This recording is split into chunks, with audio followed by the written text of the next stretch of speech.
Hello everyone, welcome back to another video. In today's video, I'm going to show you how to cancel your IXL membership.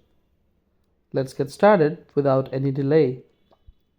First, open your browser and visit the official IXL website. Make sure you are signed into your account by entering your username and password. Once you're logged in, go to the top of the page and click on the membership tab.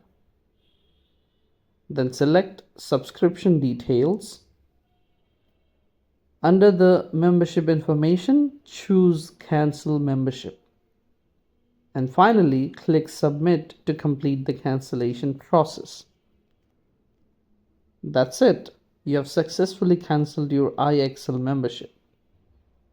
Thanks for watching this video. If you found this helpful, don't forget to like and subscribe to our channel for such useful content.